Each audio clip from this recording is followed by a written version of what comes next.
Welcome to Patterson Gives Back.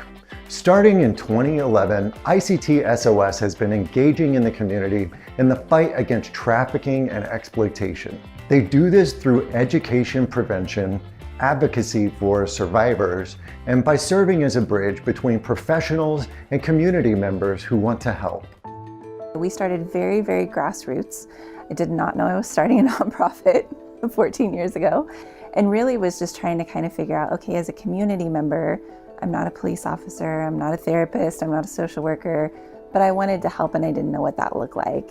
And at that point in time, we had some really great professional work that was being done, but there wasn't really anything to leverage somebody like me. And so we started very gradually, very grassroots, meeting in a coffee shop downtown, and we would bring in different folks every month to talk about their piece of the puzzle. So one month it might be a detective, the next month it might be a nurse or somebody from the foster agencies, and really just trying to learn, what does this look like in our community and how can we leverage community members to support the really great work that's being done professionally. And then it just kind of snowballed. So we just got a little bigger, and now here we are. We do prevention education in the schools. So we have a curriculum that we created in partnership with some of our direct service partners as well, that we take into middle schools and high schools. So we talk with kids about online safety, healthy and unhealthy relationship dynamics, what the grooming process looks like. We really want to help them recognize what trafficking is, what it really looks like, kind of separate the myths from the realities, and then also know what the resources are. We know a lot of times they're going to go to each other first with things, and so we wanted them to know how to help their peers. And then we also provide advocacy services and therapy for survivors of trafficking and exploitation that are 18 and over.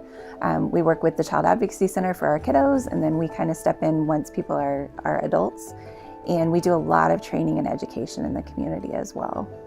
A lot of organizations that are serving clients directly are grant funded, which is great, but a lot of times those grants are very restrictive.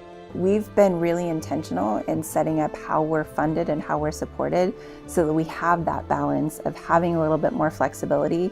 And so it's not uncommon for another organization to call us and say, hey, we've got a client that we're working with that we've got X, Y, and Z in place, but we're missing this next little piece.